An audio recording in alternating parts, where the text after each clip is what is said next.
go. Danny, you're wonderful. Hey, everybody. You are tuning into a Get Your Geek On bonus episode of Get Your Godzilla On number 2. I'm going to shoot it over to your host, Monster Zero, for what we're going to be talking about today. Hello, ladies and gentlemen. This is your host. Thank you, Chuck, for the lovely intro. This is your host, Monster Zero, the one and only a leader of Planet X, leader of the Legion. We are here, and we are so happy for you to join us.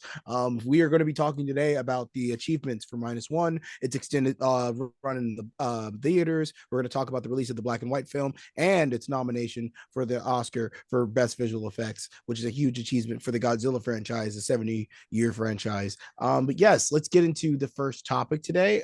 I believe. Chuck, what did you want to talk about first?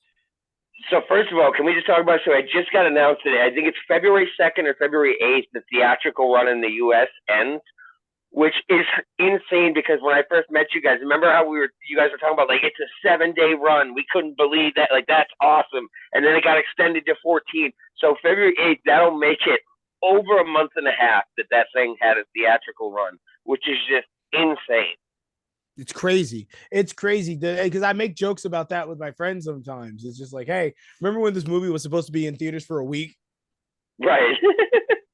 And like, I mean, we got to start with the biggest news with the Oscar, man. Right? Of course. I feel like that's what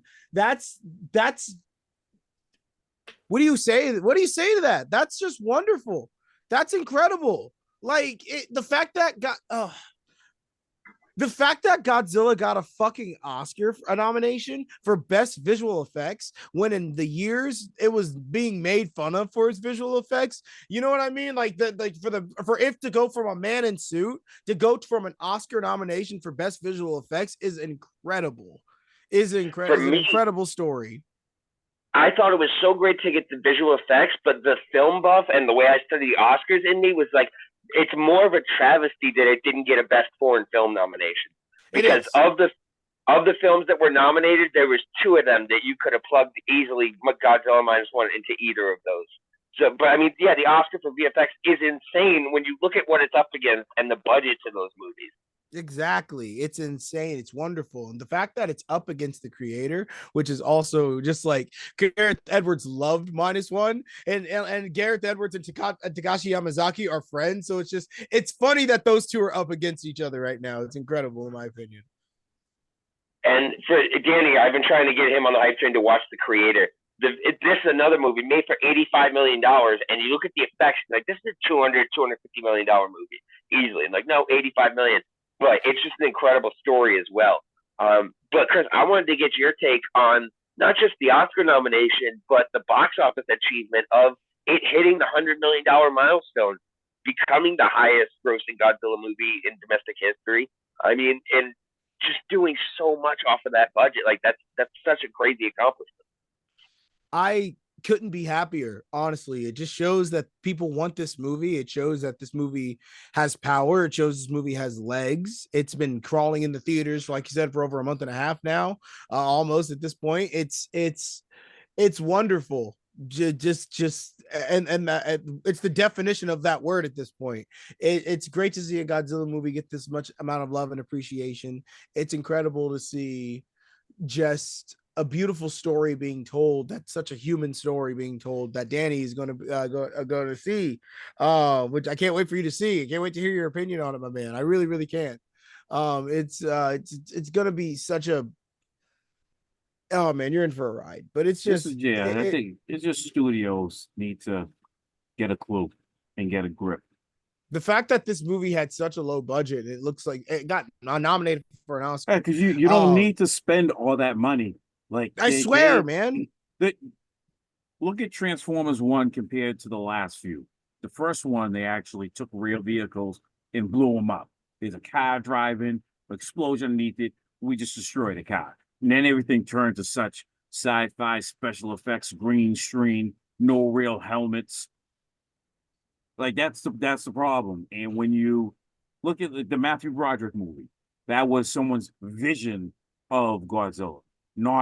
Had nothing to do with the core, but Godzilla. Why?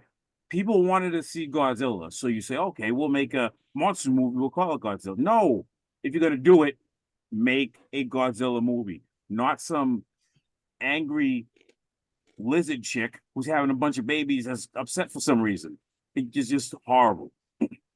Stay true. The crazy thing about the VFX nomination too is I feel like, Chris, and you've seen it, so this is no spoilers, Danny. I feel like that nomination was based on the eyes alone. Like the chase scene with the eyes, like that is one of the most terrifying things I've ever seen. Is just like how expressive this Godzilla was. I love it too because, my God, this Godzilla emotes so well, and you just see it with his eyes, like you said, like when he's out of the water and he's just chasing the boat. You could tell he's not destroying. He could easily destroy that boat, but he's just toying. Right. With him. He's just toying, and you could just tell in his eyes that he's playing, and the way like he chomps at it a little bit as he's going forward. There's Godzilla emotes so well, and there's a scene where he's in the water and his mouth is open. And this is not a spoiler because they released this clip. This is all able to be watched right now on YouTube. It's literally just like they released this clip 3 times, no, 4 times now, because the fourth time they released it, it's released in black and white. You can just watch it in black and white. And can we talk about the marketing real quick before you jump into that? Of just like the -1 re-release trailer, like -1, minus color. So brilliant. I love that. Honestly, I love that announcement. I'm just happy we got it. I'm really, really happy we got this. I asked for that as soon as I saw the film. I was like, this film would look beautiful in black and white. I knew it would. The first weekly Wednesday stream that I saw with you guys, and you were hyping up the movie. We were 2 weeks out when I first saw your stream, and you're like, dude, I hope that they like do a re-release of this movie in black and white, like you called it. And then I looked into it, so they didn't just like color flip this into black and white. They went in and regraded and re-edited the whole film. There's a shot that they released on YouTube that you can watch right now as well. There's a certain explosion that happens, and the way this explosion looks in black and white, it looks beautiful because it's not just like the colors flipped. It really isn't. They literally did go and take care of every shot. Oh my God, I can't wait to see this in black and white. I'm not going to go. This is why they need to. You need physical media. Yes. I don't want a digital version of this. I want color and black and white DVDs in the collection. This needs to be on the fucking 4K, the Blu-ray, just of a colored version and the black and white version. Go it in the PS5 and light it up. We saw the Steelbook coming out. It's the poster hanging right behind your head. Oh yeah, we did. There was a Steelbook that said is in development. I can't. That poster is beautiful. I can't wait to get this on Steelbook and. Oh man, and watch this in my own home. It won't feel as bright, I would say, because it's just like I want to hear that big thundering boom when it comes on a surround sound speaker. But just get a sound bar. If your room's a good enough size, the sound bar will shoot the sound to your back wall and your side, and it'll bounce back at you with a little bit delayed effect. Quick trivia fact for you guys. Can you name the other 2 movies recently, the most recent movies that have had black and white theatrical re-releases with like full color grading where they didn't flip it? There's been 2 in like the past 10, 15 years. Was one Logan? One was not Logan. Logan was not a theatrical re-release on that. It came out on the DVD first, and then they did a small release. Okay. So I'll give you a hint. One of them is the Snyder Cut. Because they actually out theatrically. Why would you make that crap fest in black and white so you can see nothing? Yeah, whatever. Snyder. I'll give you a hint. George Miller. The Jeopardy timer hits. The answer is Mad Max: Fury Road. Really? Yes. So that was the last movie to get like full corrective black and white theatrical release, and that nobody remembers a Mad Max black and white cut. I don't remember that, honestly. Half of that movie was in black and white.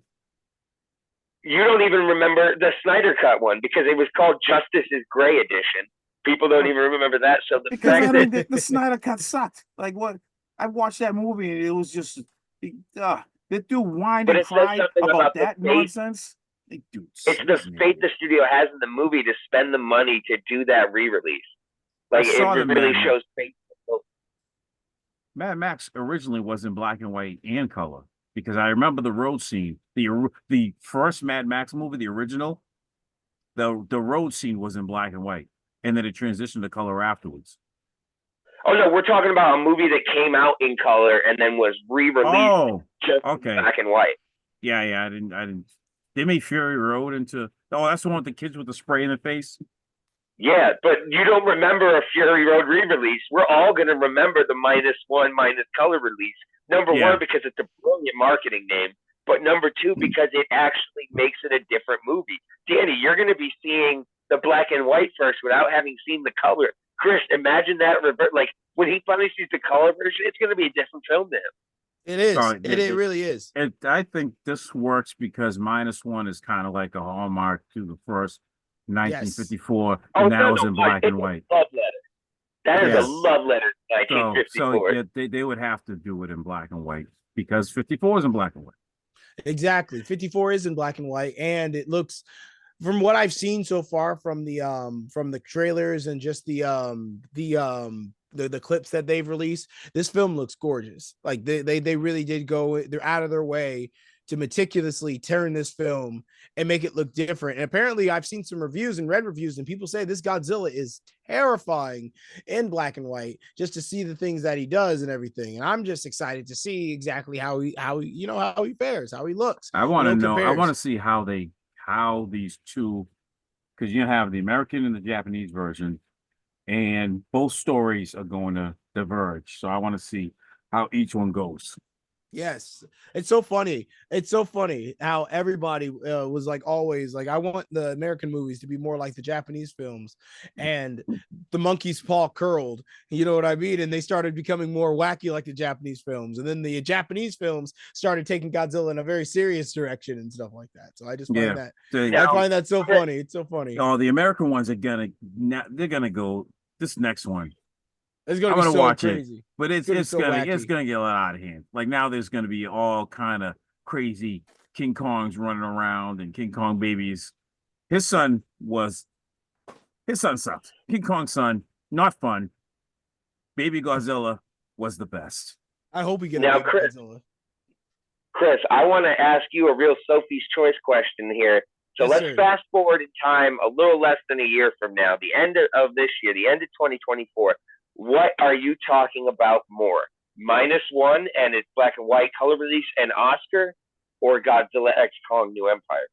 Honestly, I'll probably be talking about the -1. I will probably be talking about the -1 Oscar win. I pray to God that it wins the Oscar. I pray to God that it wins the Oscar. Here's the thing about how the Oscars works. So Godzilla -1 was not on any short list for any of the major 7 award shows that they do around here. The fact that it made not only the long list, but the short list and got nominated for the Oscars means it's pretty much a shoo-in, because the only ever time that has happened was with Parasite. And for those that don't know, Parasite was the first film to ever win Best International Film and Best Picture itself as well, but it had not been nominated for any major American awards behind that. The other movies in its category have been nominated for BAFTA and several Critics' Choice and stuff like that. So it's like that out of nowhere candidate where you're like, they only put that in there because it got the most votes. That's incredible. That's absolutely incredible. That's wonderful. That's the kind of movie they want for a foreign film. Some artsy kind of thing. If you make some kind of slice of life movie or some kind of sucking another Hollywood, like they like those. So for those of you that don't know, and it gets kind of skewed because of the category, do you know the category is not best visual effects? Do you know that is not the actual category? The Oscar goes for achievement in visual effects. So it is not. It's not the. If you look up any Oscar, like a Best Actor Oscar, is the achievement as actor male category. So this is for the achievement of best special effects, and for what that movie did with its budget, incredible. It's the achievement in special effects. Yeah, like when you get an Oscar, it's for your achievement. It's not for best actor. It's for achievement in acting, best drama, musical, whatever the category is. So the fact that it's on that list should be just the most glaring thing. And I think it was because every critic loved this movie. Chris, have you come across a negative mainstream -1 review? Not really, no. It's honestly just someone trying to be different on Twitter, but mainly, and again, if you don't like the film, that's just your opinion. Don't have anyone like make you change your opinion if you didn't like the film. But it's just I haven't seen one critic to be the ponder the film. Honestly, I mean, I'm not saying they aren't out there, but I haven't seen them. But yeah, from what I've seen, this movie is universally loved. That people do love this film. They love what it represents. They love what they do with it. It's great. And it's the closest to Dark Knight and what I've talked about before. Whereas the Dark Knight, if you take the costumes out of it, that's an insane detective thriller. And like without the costume, Godzilla without Godzilla is an insane post-war trauma, PTSD love story in itself. And that is so like the fact that Godzilla is the dessert in this movie and the storyline is the entree is the real achievement. It is the real achievement, and it's wonderful. Like you said, you can take Godzilla out, replace him with something else, bro. Replace Godzilla with the storm, or like let's say an or a weapon, or anything. And it's still just like the soldier still has his PTSD that he has to get over and stuff like that. It's great. I cannot wait. I cannot wait to see what else this director does. Takashi Yamazaki, I feel like he's a genius, and I can't wait to see what else he does. They gotta bring in other monsters for Godzilla to fight. You gotta turn him. He's gonna get that transition from villain to hero, but with kind of like the way they first viewed him, kind of bated breath when he would show up. But when another monster showed up, they were still like, maybe we should still make a Mecha Godzilla because at some point we're gonna have to take this dude off the board too. I can't wait, man. Now, Chris, so what could now give us the other end of the spectrum? What could Godzilla X Kong do that would make that the memorable Baby Godzilla? I mean, knowing the lore, what could you see in that movie that would be like, oh my god, that's the moment of the year for Godzilla? If I were to give an honest answer, I don't know, honestly. Like I'm trying to think. It's just because the movie already is just doing crazy stuff by changing Godzilla's appearance so much to the point of controversy. Because like he looks like he's never been this skinny before. Like this well, I mean, yeah, he's not supposed to be. He was never skinny, even when they had him on strings, like jump kicking and flying all the way across the screen. He was never a skinny. I asked the question because on Weekly Wednesdays, because I remember everything, Chris actually himself pitched what I think would be the cool moment after studying now. Chris, do you remember when you said that how cool would it be when they went into Hollow Earth if Zilla was some type of Hollow Earth subspecies of Godzilla? Yeah, I would personally love that, but I feel like it wouldn't. That moment alone. It wouldn't get me to talk about it as much, but that's something that I feel like because it would make me personally happy. But I'm trying to think like the big exposure that would get the fan base talking. You know what I mean? Like, what is a post-credit stinger? Like, what monster could they set up that would like make you lose your fucking mind?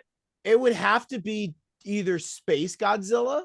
Honestly, it would have to be Space Godzilla or Biollante. It would have to be one of those two. It's insane that you said Biollante because for the outro, I was going to do a creature feature and have you describe that character to us because I've gotten obsessed with Biollante recently. I love that creature. It's an interesting monster. It really is. It's a beautiful story being told. And again, a Godzilla film, and it's kind of it's just I love that monster. I love that movie, and I love what that monster represents. It's so cool. So to start to wrap up, so what is it about -1 that this experience is going to mean the most to you? Or is it the parts of everything? Seeing it, at the premiere and then getting to talk about that, seeing the black and white, seeing the Oscar nomination. Is it just like, does it feel great to see a character that you've loved for so long get this kind of like universal recognition? It feels proud. I feel a weird sense of like, a little pride with it, that I'm very happy to be here to witness this. I'm very happy to see that this character is getting the respect that he deserves. I mean, I was alive when he got his Hollywood Walk of Fame, a star on the Hollywood Walk of Fame. That's wonderful. Godzilla got it before King Kong did. That's an achievement in itself. Citizenship, like the Japanese citizenship.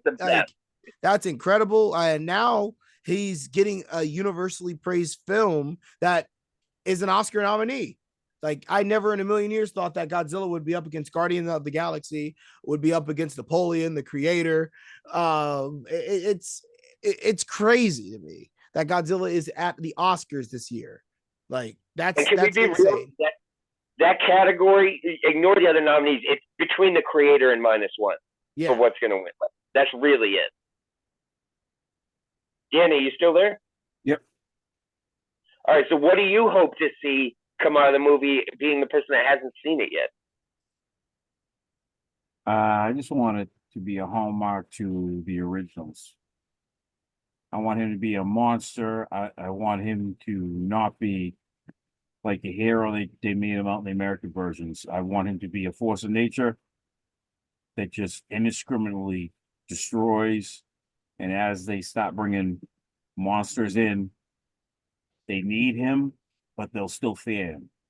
Because you should always fear Godzilla, because there is no, like, you can't, he's just gonna do what he's gonna do. Like, I just want that inert fear of him, his presence always be there. Oh, you'll definitely be happy then. I feel like You'll be walking out of this movie.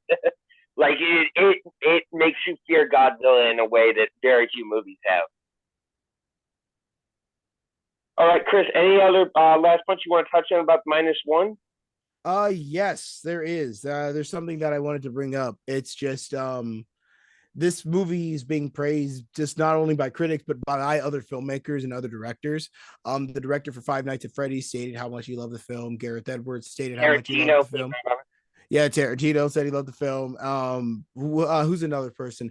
This movie had a private showing at the Skywalker Ranch with George Lucas and Dave Filoni, which is that's incredible, like that. And Takashi Yamazaki got to meet those two and walk around the ranch, and he's a big Star Wars fan.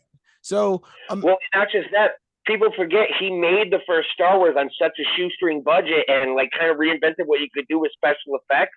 So I feel like it was kind of like a small passing of the torch. Where he's like, "Wow, man, you took like a shoestring budget and you did it." So they had common ground in that weird way. So like, as a fan you're going to Lucasfilm, you're like, "This is going to be amazing," and then you're the one getting praised. Like, I couldn't imagine. I couldn't imagine meeting these legends and then they're a fan of your work. I couldn't. That's a beautiful feeling. It really is. All righty, guys. So that is going to wrap things up for this post-credit scene, if you want to call it that, for Godzilla. Don't forget to check out our second episode with Godzilla 1954. We'll tell you guys what to watch at the end of that. Make sure you follow Monster Zero on Twitch, YouTube, Facebook, all this. Watch live weekly Wednesday streams because they're fucking awesome. Lewis and Monster Zero together are just like the two sides of the yin and yang that guard the Godzilla gate. So if you want to be welcomed into this fandom, these are the two guys that you want to be following. So as always, you guys check out all of our other shows, Geek and Nerd, Beer, Bourbons, and Body Slams, our fan fiction series, What If. For this episode of the Get Your Godzilla On show, I've been Chuck Kiwa. I've been D. I've been Monster Zero. And you guys always remember to have yourselves a week. You've had a chance to get your week on. Now it's time to get your geek on.